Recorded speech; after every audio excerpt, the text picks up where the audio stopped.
முருங்கைக்கீரை நிறைய கிடைக்கும் போது ஒரு பேப்பர்லேயோ இல்லை துணி மேலேயோ நிழலில் நல்லா பரப்பி விட்டிங்கன்னா 2 நாளில் இப்படி இலையெல்லாம் விழுந்துடும். பெரிய குச்சியை மட்டும் நல்லா பொறுக்கி எடுத்துருங்க, சின்ன சின்ன குச்சி இருந்தால் பரவாயில்ல. இப்போ நல்லா 3 கைப்பிடி அளவு நிழலில் காய வச்ச முருங்கைக்கீரையை அடுப்பை நல்லா மெதுவாக வச்சு நொறுங்குற அளவுக்கு நம்ம வறுத்தெடுக்கணும். இது 2 நிமிஷத்தில் ரெடி ஆகிடும். இதை இப்படியே நீங்கள் ப்ளைனாக அரைச்சி சூப்பு, தோசை மாவு, அப்புறம் ஹேர் பேக்கில் போட்டிங்கன்னா கூட ஹேர் ஃபால்க்கு நல்லா கேட்கும். எனக்கு அப்படியெல்லாம் இறங்காது, நான் சாப்பாடு கூட தான் மிக்ஸ் பண்ணி சாப்பிடுவேன். ஸோ மற்ற இன்க்ரீடியன்ஸ்லாம் என்னென்ன வறுக்கணும்னு பார்க்கலாம்.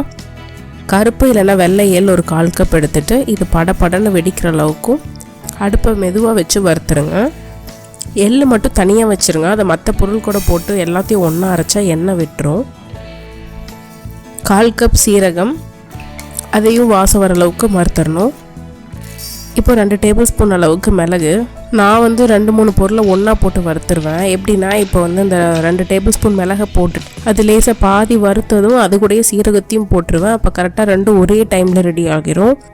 என் போதாத காலம் வீடியோவுக்கு தனித்தனியாக வறுத்து காட்டுறாங்களேன்னு மற்றவங்கள பார்த்து வறுத்தா இது 1 மணி நேரம் ஆகிப்போச்சு. முக்கியமான விஷயம், நமக்கு டைமு, கேஸு 2மே மிச்சமாகும். ஸோ 2-3 இன்க்ரீடியன்ஸ் ஒன்றா போட்டு வறுத்துருங்க. 1/4 கப் கருப்பு இல்லைன்னா வெள்ளை உளுந்து, அது வறுத்ததுக்கப்புறம் அதே அளவு 1/4 கப் கடலைப்பருப்பு வறுத்த எடுத்து வச்சுருங்க.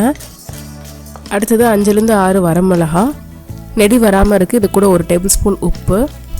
இது கூட நீங்கள் கட்டி பெருங்காயம் சேர்த்துனீங்கன்னா 4-5 சின்ன துண்டாக நீங்கள் இடித்து அதை லேசாக இது கூட சேர்த்து வறுத்துக்கோங்க.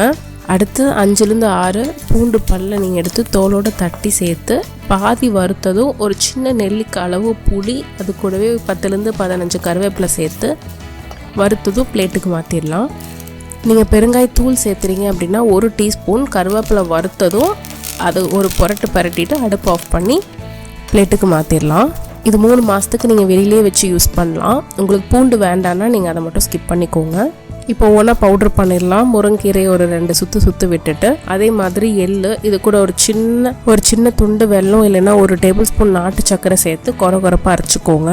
அதே மாதிரி நம்ம வறுத்து வச்சுருக்க எல்லா மசாலா, உளுந்து, கடலைப்பருப்பு அதெல்லாம் தேவையான அளவு உப்பும் சேர்த்து நல்லா அரைச்சி கொரப்பாக அரைச்சாலே போதும். தேவைப்பட்டுச்சு, சில மிக்ஸி ரொம்ப நல்லா அரைக்காது அப்படின்னா பெரிய ஓட்டை இருக்க சல்லடையில் சலிச்சு ஒன்றா மிக்ஸ் பண்ணிக்கோங்க. இது ஒரு ஏர்டைட் கண்டெய்னரில் ஸ்டோர் பண்ணி நீங்கள் என்ஜாய் பண்ணுங்கள். ஹேர் ஃபால், அனிமியா இருக்கிறவங்க கண்டிப்பாக அதை ட்ரை பண்ணி பாருங்கள். சூப் டெய்லி வச்சு குடிக்க முடியாது அப்படிங்கிறவங்க, முழங்கால் வலிலாம் இருக்குன்னா இந்த பொடி நீங்கள் யூஸ் பண்ணி பாருங்கள். See everyone, bye bye.